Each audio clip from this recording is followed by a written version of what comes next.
All right, Freddie, you doing well today? Doing well. Thank you again for having me. Absolutely. So I want to take you back to Walker, Texas Ranger, your first Okay. day, and what Yeah, made you've you done. realize that that was the career that you wanted to pursue now, 30 years later.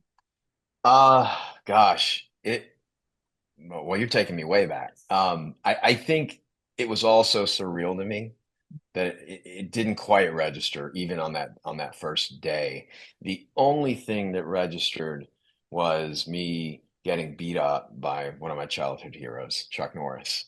So, it took, I think, a few times for me to figure out, like, oh wow, this is something I could actually do for a living. And I was blessed and fortunate that I was surrounded by veterans in the industry because it was such a big show for the time. We were constantly shooting two units, a lot of big action on the show, so they were all bringing in guys that you know were working heavily in the industry, and me just being a new guy and just so green, um, it really helped me in sort of shape, who I am now, even, as a coordinator, but back then as a performer. So, but yeah, I guess you did your homework, I try. figured out. Yeah, that was good. Good on you. Because I don't get asked that. No one asks, people ask where you started, how'd you get in the industry, but they don't talk about Walker, so nice one there. Thank you. And so now, as somebody who is a coordinator, do you, when you're gearing up for that first day and there are now green guys and stunt women like coming up, do you think about yourself and do you think about how, like, something that you wish you would have had experience, like your first day, if you can bring that to them to kind of keep this cycle of stunt performers going? The advice that I give the young guys and the new guys is to just be observant of what's going on around you. Again, I was so mesmerized, going back to what I just said about just being in the room with Chuck Norris, because he was an idol of mine when I was a child, that I didn't have that awareness. And looking back, that's something that, I would have loved to have been more aware of what the props department does, and maybe watch hair and makeup a little more closely on how they do what they do, special effects, because now I work with those guys hand in hand every day. Mhm. I talk to them all the time as we're prepping a project or an episode. So that's something that I think is invaluable, because if you know what they're doing and how they do it, I think it just helps what you're doing. Mhm. Because again, I always evaluate, my action and go, all right, how does this affect the props department? Mhm.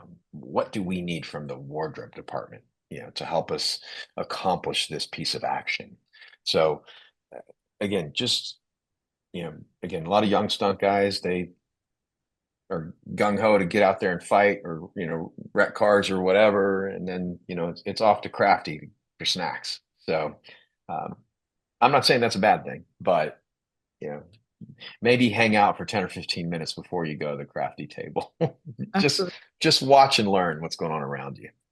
Well, I was reading an interview that you had done in the past. I think about the bike riders, where you talked about how people don't think about stunts in terms of storytelling, but that you are storytellers in the same way that writers, directors, actors, Hmm. storytellers.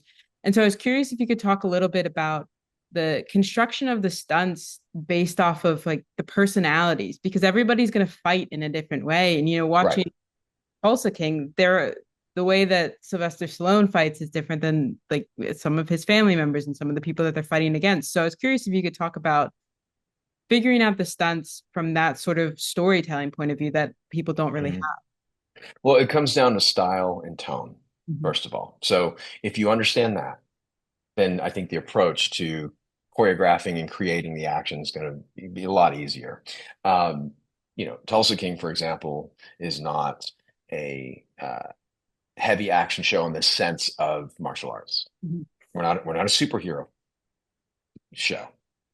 So you're not going to see things that you'd see in a Marvel movie or a Marvel show, or a martial arts action flick. It's just a different style. So once you understand that, and then it just comes down to storytelling through action, you know, because acting is storytelling through dialogue, through people talking. So we just do it on the action side with movement. So there's certain story beats and story points that you want to touch on, and that goes down, goes back to just being able to effectively break down your script and go, okay, here's our action sequence. It's this beat that needs to be told, that beat that needs to be told, and I think that really just helps the storytelling process. Now, some writers will write and sort of leave you with sort of a blank piece of paper, so to speak. They'll say, and a fight ensues. So then at that point, it comes down to meeting with your director and saying, okay, what do we really want to see? And from a storytelling aspect. Mhm. Um, but yeah, if I'm going to design a fight for Sylvester Stallone, i.e., Dwight Manfredi on Tulsa King, there's a certain style and approach that we're going to take. You know, he's not going to do karate kicks. No. So that we all know. I mean, again, just based on his style, from in history, from his previous shows and movies. But there's still more to it, from a storytelling aspect. But again, just being effective with your communication when you break down and have your meetings and taking notes and implementing notes from your directors, but also not just being a note taker, but you want to offer up some ideas and concepts as well, as long as you understand tone and style, because you don't want to fall into a trap of, well, I think this looks cool. This move looks cool. Well, yeah, it looks cool on a Marvel film, but maybe not on our show. So that's the big thing. Yeah. And that's always been my approach. Absolutely, it makes complete sense. I mean, there's the one scene the from season one that I'm thinking of, the fight at the festival with all the bats, and Right. Yeah. it's so interesting, and it's I imagine that took a lot of collaboration because I mean a lot of planning because bats I feel like are not as pretty as martial arts, if that makes Yeah. sense. Well, Yeah. it's a little more raw, visceral as far as the look and feel. And I mean, getting punched or kicked versus getting hit with a baseball bat. I mean, let's face it, a bat can do a lot of damage. So we had to figure things out and say, okay, if we're going to strike someone with a bat, are we going to see them again? So perhaps it's in a little bit different manner, maybe it's a hit across the back, or maybe it's a stab in a stabbing motion, um, that just stuns the opposition, the bad guys, versus just taking them out. But then we do have those beats. It's one big hit, and we don't see that guy again. Yeah. So again, it goes back to that now we're talking about tone Mhm. and style again. So, but it's the process for me has always been, who am I working with? Mhm. And is this something where I just take it upon myself to create the entire thing, or do I collaborate? And in this particular instance, I'm always going to collaborate with Sylvester Stallone, and we're going to sit down and talk through some ideas and concepts, and then figure things out. Um, because sometimes I'll throw out an idea, and he goes, I don't like that. Okay, throw it away. Let's do something else. Yeah. you know um, or he'll throw out an idea and I say, well, what do you think about this? And he goes, oh yeah, I like that, let's do that. Or he'll throw out an idea and I go, that's great, we're going to do that.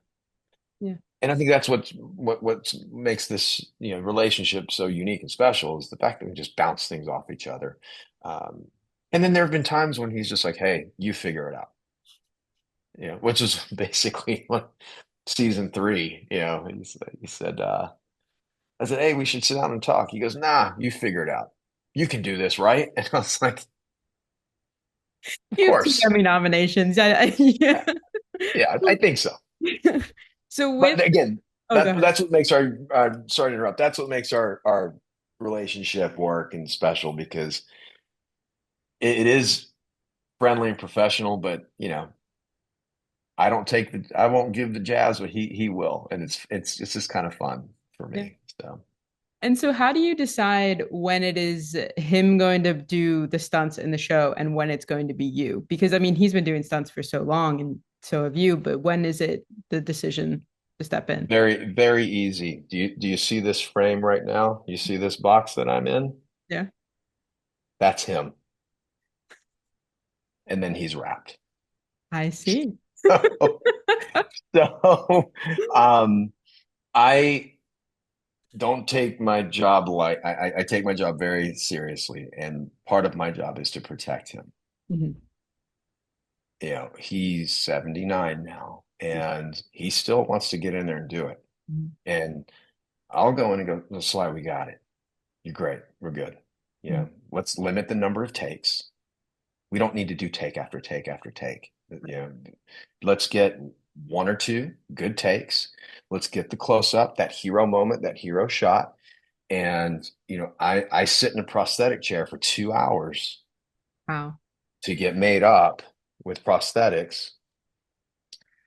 So I'll finish it. And I have his mannerisms down. I have his movement down. So that's not a problem now. And the prosthetics give us the ability to shoot. Now we still can't just shoot me in a close up. Yeah. You're going to know it's not him, but we can do a nice 3/4 shot Mhm. or sometimes even a profile, depending on the lighting, and get away with it. And we've done that, for 3 seasons now, and it works. But ideally, we like to get him in and out. We like to shoot him as quickly and as efficiently as possible. So when I say efficiently, that means uh, I just need him for a close up, and I'll take care of the rest.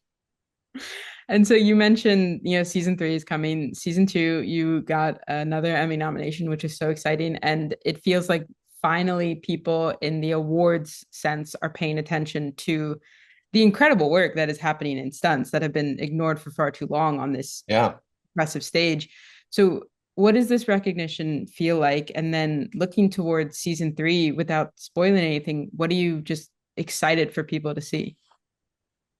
Well, first of all, the recognition is something I never expected. I would see other, friends and peers get nominated or win, awards, and I would be happy for them. And it's, oh, that's cool, but never, for some reason, it just never crossed my mind that I would get any recognition for anything because let me just show up, do my job, and go home, and that's all I kind of think about. So to have that is really special, and it means a lot. I'm not one to show, and I need to do better at this, especially during the holidays, a lot of excitement when I get things like presents or recognition. Um, so I'm trying to be, more excited about it. And I am. Inside, I'm ecstatic, but I think outside I'm always like, okay, I'm just going to keep it, professional. But no, it truly is an honor, especially on this level and on this stage. I mean, the Emmys. I think when you get nominated for an Emmy, that really shows you're one of the top people in what you're doing. At least the guys I'm up against are. So, You are uh, too. yeah, thanks. Thank you. But season three, we're really excited. I tell you what I'm most excited about is to see some of the uh, new characters that are going to be that we're going to see in season three, and some of the storylines that go along with that. Not to give away too much, but we've got Robert Patrick.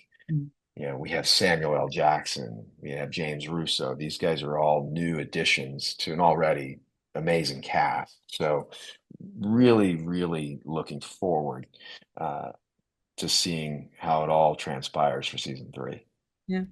Well, thank you so much, Freddie. My dad is stoked that I was able to talk to you. He loves Oh, it's like his favorite show. well, So tell him I said thank you. Thank you very much. And I absolutely. appreciate you too. Yeah, absolutely. Thank you so much for your time and congratulations. And I'm looking forward to season three. All right. Thank you so much. Thank Have a you. You great have a great weekend. rest of your day. You Bye. too. Bye.